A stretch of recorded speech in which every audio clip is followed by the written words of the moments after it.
Talkin Jazz, the virtual sessions, uh, collaboration with the New Orleans Jazz National Historical Park and the New Orleans Jazz Museum. I want to start with you right at the very beginning. Where'd you grow up? Where are you from? I actually was born in Cane River, Louisiana, outside of Natchitoches. Yeah. And it's about 4 hours north of New Orleans, you know? Yeah. And when I was 10, I moved to New Orleans. Did you ever read Lolita Tatamy's novel, Cane River? I haven't. It's on my list because I need to. Yeah, I interviewed her years ago when it first came out, and she was really nice woman. Interesting. Cool. Yeah. So anyway, I know a little bit about the territory there from her novel. It was partly fiction, but partly based on her family. Right. Yeah, I know that there is a lot of historical basis in it. Yeah, from what I've heard. Yeah. So there in Cane River, were you someone who got into music very early? Yeah, sort of. My parents got me into like violin lessons when I was like 5 years old. So that's how I started. And once we moved to New Orleans, right around that time, I got interested in guitar. And from guitar, I moved to bass and started playing bass in middle school, like in the jazz band at Lusher. And that was really my introduction into jazz. And then I kind of decided I wanted to go to NOCCCA, and that's where I started playing upright bass and studied with so many great teachers, you know, and play with my peers every day too. And that was an amazing experience, really. Yeah. Back in Cane River, did your parents pick the violin for you? Was that like a rite of passage in the Moran household? Yeah, it kind of was. I have two siblings, two older sisters, and one of them studied violin and the other studied piano. So I don't know how she got piano and we got stuck with violin, but they pretty much made the choice for me. Yeah. Okay. And just put me in private lessons and lessons in school. So yeah, sorry, go ahead. Were you still playing violin when you moved to New Orleans? No, I was actually happy I was happy for the chance to get away from it. Now I appreciate it more, but at the time, you know, being like a young boy, I didn't think it was a cool instrument to play. Right. So I was like, you know, but I was kind of forced to, and actually had to be in the talented program at my school to get to go to the school. So once we left, I was like, okay, good. I don't have to play violin anymore. I can do something else. Had you been thinking about guitar for a while? Yeah. My dad had a guitar under his bed. He bought it a long time ago and learned to play a couple things, but didn't really like keep up with it. And so once I realized that was under there, I started, you know, playing around with it. And once we moved to New Orleans, I got my first real like guitar teacher. And well, your dad had played some, hadn't he? He had played harmonica, I read, and later accordion. Yep, that's right. Yeah, he's always been like a music fan for sure, and he kind of, you know, like I said, just learned a few chords on the guitar, maybe took a lesson or two, but didn't stick with it. But he also did play harmonica in a band like in college, and when he was 50 years old, when we were living in New Orleans, he started the accordion. So he still plays accordion. He actually just bought a banjo. Now he wants to learn how to play banjo. So he's all right. A creative guy. He's always like pushing himself. And you have a bunch of cousins who were involved with music as well, or did I say a bunch? Some. Yeah. My dad's cousins, who are my cousins, also Tony Lorenz and Mike Lorenz and their brother Pee Wee Lorenz. All three of them played with Albert King, among other people. and then my cousin Jason Moran, who's incredible, Right. doing amazing things all the time. Right. Great creative force in music and presenting music now in DC.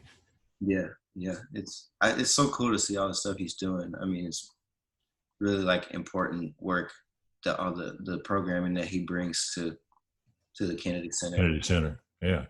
So a very interesting and fairly disparate, I mean, widespread interest in music amongst your extended family. Yeah, yeah, yeah. My dad always listened to lots of different music, you know. So growing up around the house, we would hear opera, we would hear blues, we would hear classic rock, jazz. So I really appreciate, you know, being exposed to all of that. Mm-hmm. When you started getting guitar lessons here in New Orleans, who'd you study with? His name was Dan Sumner. Oh, he taught at the Lusher Middle School, right? Yes, yeah, that's right. And so he was my first like jazz band teacher also. Yeah. Great guy, man. He's great. He's really, really fantastic musician. Yeah. Classical guitarist as well as jazz and any other style, you know. He had that electronic band with, I can't think of his partner's name in that. Right. Louis Romanos. Yeah, right, Louis. And they had they were good. Yeah.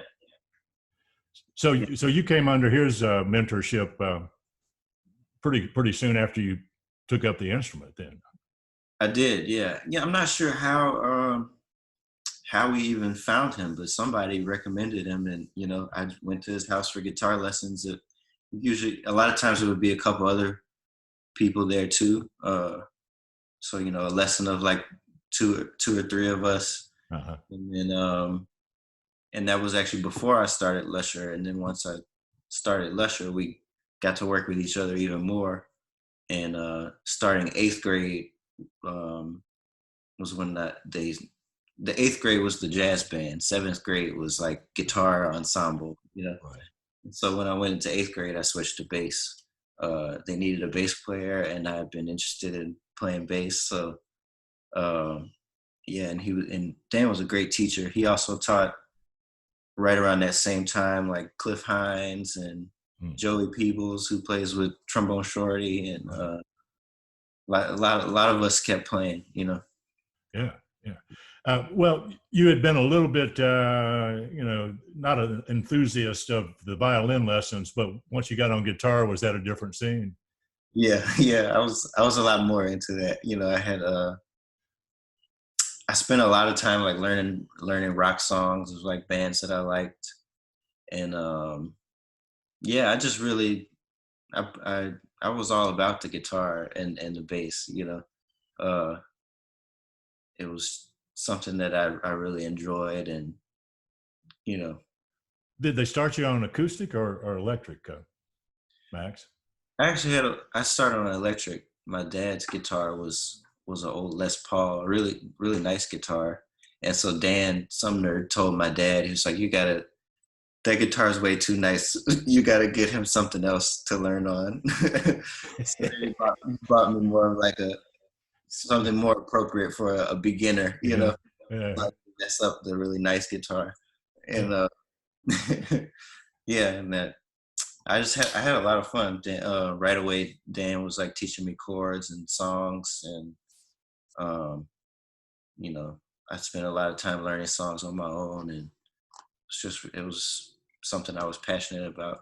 Were you starting to play with other people, trying to play these rock tunes you were learning? Yeah, definitely. Cliff Hines, he had like a little band put together, and that's the first band I played bass in, like outside of school. And we played some of his originals, and we played a lot of covers of like rock bands that were on the radio at the time. And that was really fun, you know. Yeah. Actually I bought my first bass from Cliff's downstairs neighbor. and now Cliff has it. I like sold it back to him. It's making the rounds. Yeah. Well, so you started on electric bass as well. I did, yeah. And then I think it was freshman year of NOCCCA. Yeah. When I was about, I guess, 13. I think I was 13. I started playing the upright. Chris Severin was my teacher at NOCCCA, who's I still consider my teacher. Yeah. And I was so like blown away by how he could play both instruments equally well and at like the highest level, you know. And so I kind of decided if I'm really into jazz and I want to play this style, then like I really should learn the upright, because that's, you know, that's the real sound of that era. And so my parents got me one, and it's still the bass I play, you know, all the time. It's my only bass I've ever had. Yeah, I hope you never have to divorce that dude. Yeah. That girl, whoever that is. Yeah, well, that's, had you been listening to, as you got here in New Orleans, had you started to listen to some jazz? We hadn't really talked about that. Had that been becoming more and more interesting to you as you played, particularly after you started playing bass? Yeah, yes. It's like I said, my dad always listened to jazz around the house, but once I started learning from Mr. Sumner and the band at school, then, you know, we had songs to learn, and he would recommend albums to check out. So, you know, I would go to the record store and buy CDs. I don't know if you remember when people used to do that. But just barely. I even remember when they bought 45s, man. Yeah. And it wasn't a pistol; it was a record. Yeah, so he, you know, recommended a lot of classics to check out. Miles Davis, Kind of Blue, and we learned some Mingus songs in the band, and I was like really drawn to Mingus right away. So I started picking up more and more of his records, and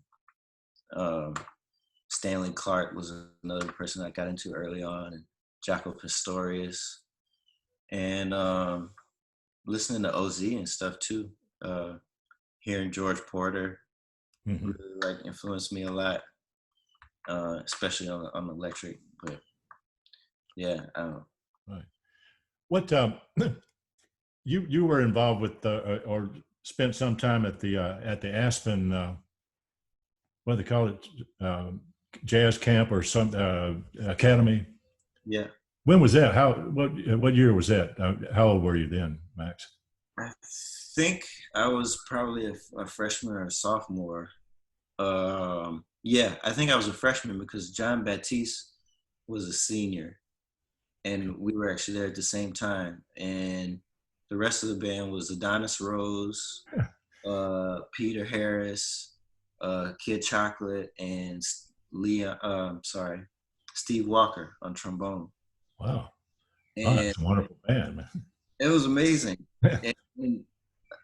And I still don't even know exactly how I got to go, because everybody else there was at least like college age. So me and John were the youngest people.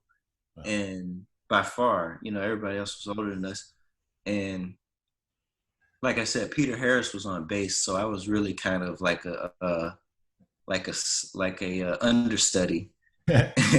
I'm lucky that I think it was Adonis. You know, they contacted him, and Adonis was like, "I got this young guy that I think should come along." And man, I got to hang out with like Christian McBride and Benny Green, Russell Malone, wow, Wycliffe Gordon. They were all the faculty, and so we would get to hear them play and put on master classes, and it was incredible. Get their feedback on your playing. Yeah, that whole experience. So that was a multi-week experience. No, I think it might have only been like a long weekend or something. Long weekend, okay. But still a great right at a kind of a pivotal moment as you're about to go to NOCCCA and get under some serious tutelage with Chris and Alvin Batiste, I guess. Right, that's right. It was a really great program. It was intensive, because they had a very full schedule every day of classes and performances and concerts. It was great. Who all was in your class at NOCCCA, Max? Let's see. Like I said, Cliff Hines, Joey Peebles, Nick Hughes is another great drummer who moved to. He's in Austin, Texas now. Joe Dyson, Conun Pappas, who are my friends and bandmates. Right. Like I said, Jonathan was a bit older than me. Chris Royal was a bit older than me. But they were like guys I looked up to in school. Also Josh Connolly on guitar, who plays with Big Sam now. I'm sorry, who plays with Trombone Shorty. Oh, right. Let's see. Sasha Mezakowski was older, and she was in musical theater actually. Mm-hmm. Oliver Bonnie was another. He's a saxophonist.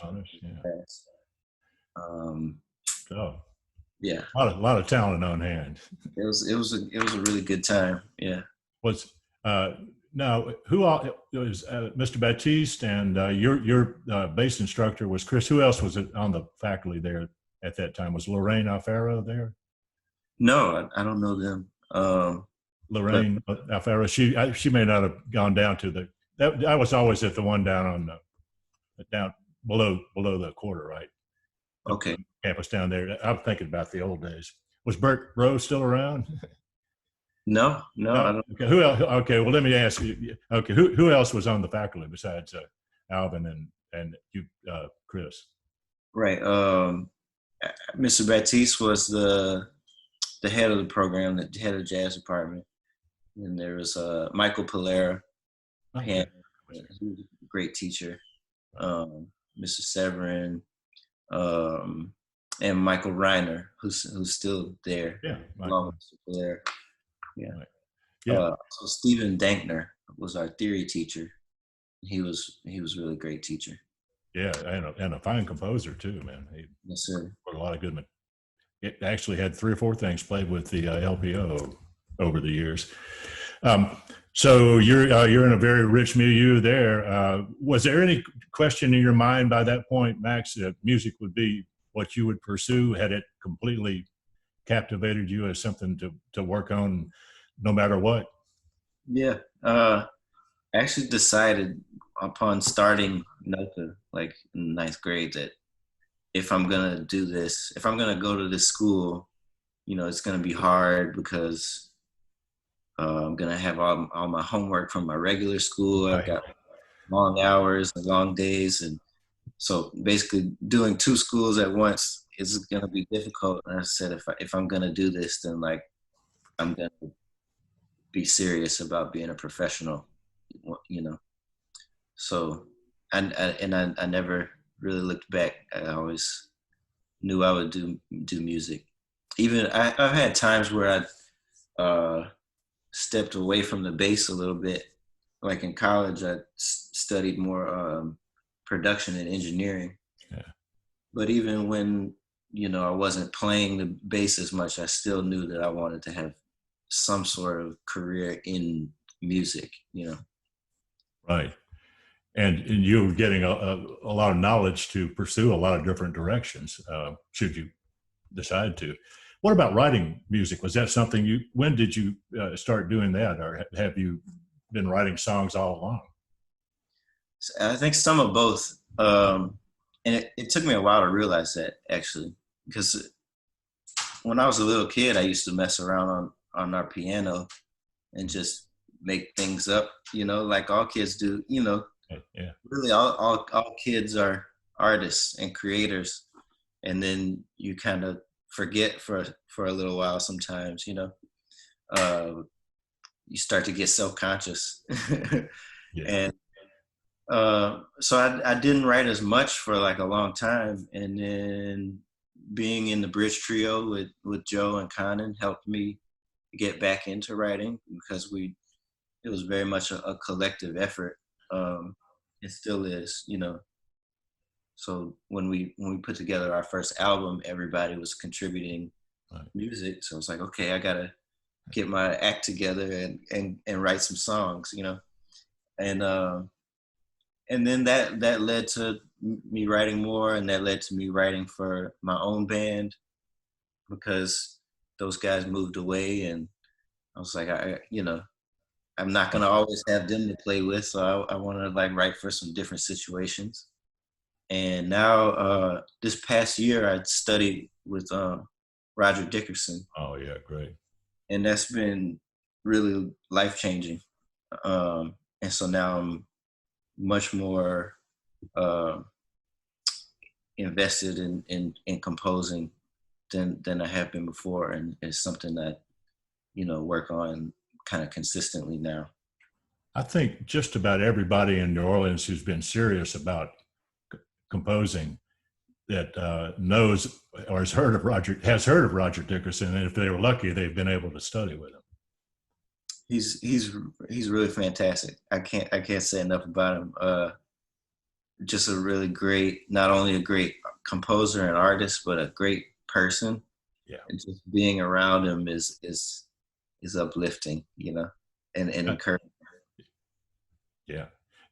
Well, I think about he and Ellis met when they were both about 12, and at the church they went to, and they became almost immediately good friends and started playing together. And they had basically 70 years of discussions about music, you know. That's amazing. Yeah, it's amazing. You know, it makes you really appreciate the fact that you have, even at your relatively tender years, 15 years in with, or more, or right at that with Joe and Conun. Yeah, yeah. And what's so cool about their relationship is that, you know, it's like, it shows you how music never stops evolving, and being an artist never stops. You know, it's always changing and growing and progressing. Yeah. So you finished at NOCCCA and went on to Berklee, right? Yeah, yeah. Joe and I were in the same year at NOCCCA. I mean, at Berklee, we both were roommates our first 2 years. And then another roommate of mine was also a NOCCCA alum named Jelani Bowman. Oh yeah, I know Jelani. Yeah. And so yeah, Berklee was a good time. Like I said, I studied production and engineering, and they had a really great program for that. So I'm fortunate. I'm grateful for the time I had, and the facilities and the teachers. So it's really nothing else like it in our country. Yeah. Yeah, I want to loop back and ask you, how did you first meet Donald Harrison? I think the first time was when he came and did a master class at NOCCCA. And this was after Katrina, so NOCCCA was at a satellite location in Haynes Elementary in Old Metairie. And he did a master class and was just like very encouraging. And when he left, he in his kind of nonchalant way that he has, he said, "Keep practicing. You're gonna be great." That's a good Donald, man. That's right. I could have closed my eyes and it would have been him. And then he also had the Tipitinas program on. Back then it was Monday nights. It was once a week, and I started to go to that later on in high school, and that was really great. He would teach basically any level of student that wanted to come and play. We would be learning all kinds of different music, you know, and he had from then, like, got to know him more and know more about his like kind of teaching style, and he was very very like specific and detailed in his teaching, and so I think that kind of led to getting to play together, you know. Yeah. Well, that must have been a bit of a balancing act. Didn't you tour some while you were still at Berklee with Donald? Yeah. We started touring kind of heavy, actually, right at the same time that school started. Hello. Yeah, I mean, we kind of moved into our dorms and like put our stuff down, and then like went to the airport and we played in Switzerland for the first time. You know, I think that was the first time I'd ever been on a gig like out of the country. And we played for like 5 nights in a row, and it was like boot camp. And then I think the next year he kind of made a conscious decision to slow down a little bit because of our schooling, you know. Right. He didn't want to take it really too much. Yeah, it's a pretty good load just being in school. But Boston, I think, is a great place because there's like, I don't know how many music schools there, 5 or 6, and several 100,000, maybe more than that, students. Yeah. So there's a vibrant scene to engage in. Yeah. There's like 70 or at least 70 colleges and universities. Right. And then right down the street from Berklee was New England Conservatory. So that was always really fun to go and hang out with those students. That's a really nice program too, and you know, like kind of a different approach and a different scene, but really great musicians, students and faculty there as well. Right. So it was nice to kind of mix between the two. Yeah, indeed. After Berklee, Max, did you do a tour of duty in New York? And I did a very short one. I came home for a little while, and then I decided to try New York because ever since high school, like Mr. Severin had told me, like, you got to just try it because otherwise you'll never know, you know. And I'm really glad he gave me that advice. And so I saved up enough money, and I said that I'm gonna just try this out for like 6 months and see how things go and see how I like it. And at the end of 6 months, I said, I think I like New Orleans.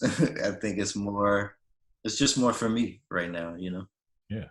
Well, as it's turned out, you've gotten involved with a pretty wide range of things here. I mean, you've got all kind of sideman gigs, and then you got Neospectric.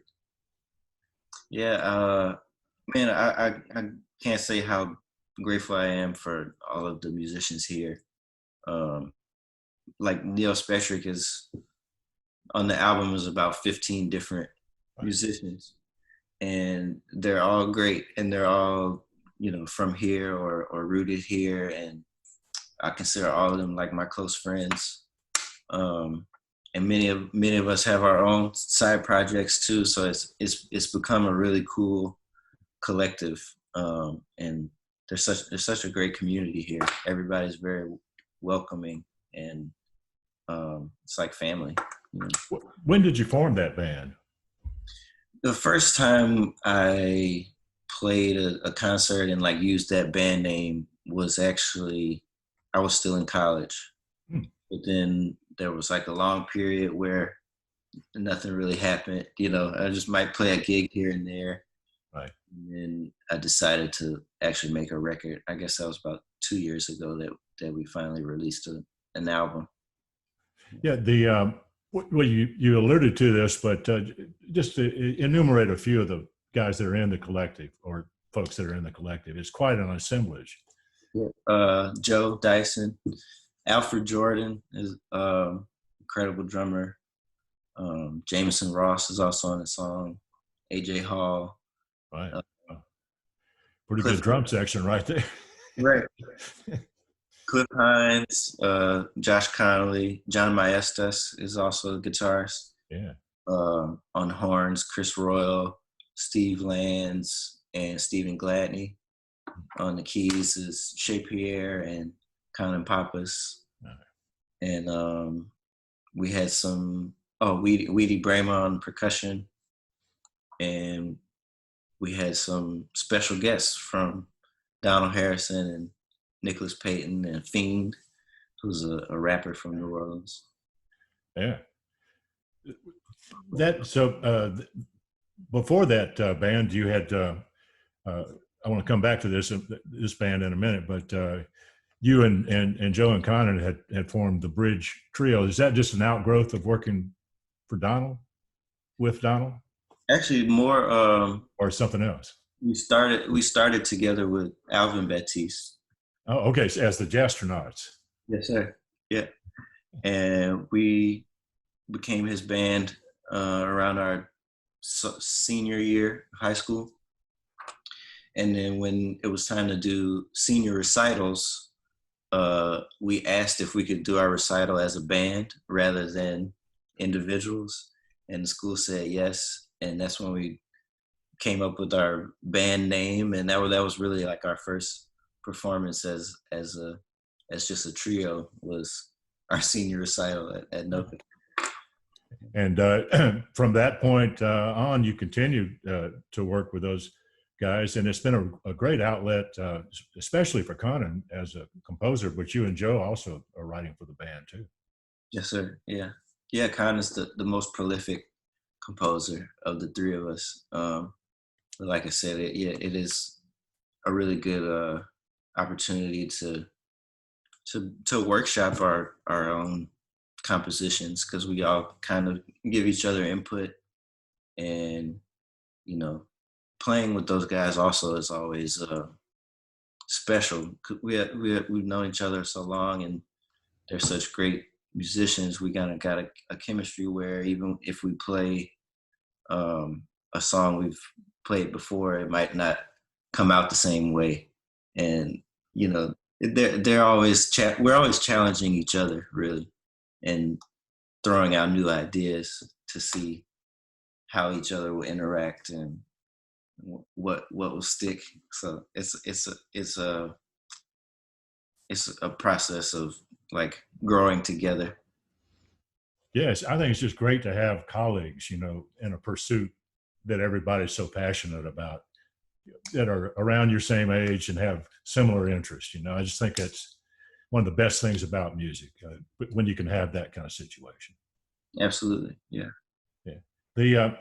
So that got going, and you guys have 2 CDs out, and is there a third one in the works? Yeah. We will put out another album.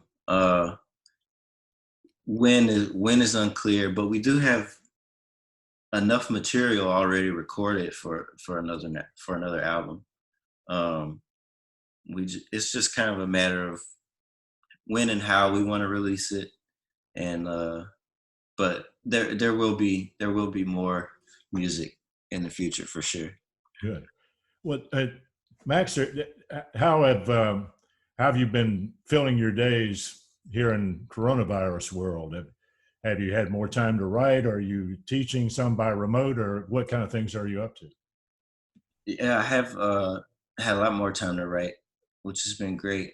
I've had a lot more time to work on some things that I would like to record once things settle down a little bit. I've had a lot of time to work on playing piano, which is something I've wanted to do ever since high school, really. And I'm not trying to be a pianist, but just it's such a great tool for understanding harmony and a tool for composing. So I've really been enjoying checking out the piano and writing a little bit and just reading and practicing, listening to music. I have to say I'm pretty grateful for the situation I'm in right now, all things considered, Right. yeah, any of us have got a place to stay and a chance to stay out of trouble with the disease or count our blessings at this point. Well, the Neospectric, is it going to record some more? You got one record there. Yeah. Actually, what the stuff I'm working on now, I would like to be the next Neospectric release. It's actually going to be a kind of a joint project with my father. Oh, that's cool. With involving his visual art. So I'm excited about it. It's something we've been talking about and kind of working on for a while. Yeah, I'm looking forward to it. His artwork is, always been a part of my life. I think he's a fantastic artist. So I'm glad we're doing something. Describe it a little bit. His work. His work, just in general, I guess I would say is somewhat. He's into like the symbolist painters and that era, but also a lot of his earlier stuff had a lot of themes from Cane River and Creole culture. He's a painter? He does paint. He also draws. He does some things that are kind of mixed media. He does photography as well. Yeah. He recently released a book of his photography of Cane River. And this upcoming project kind of deals with some pretty like heavy subject matter. Kind of a lot of the violence that's been going on in particularly African American communities, and kind of the way that especially law enforcement has sort of dehumanized people of color in our country.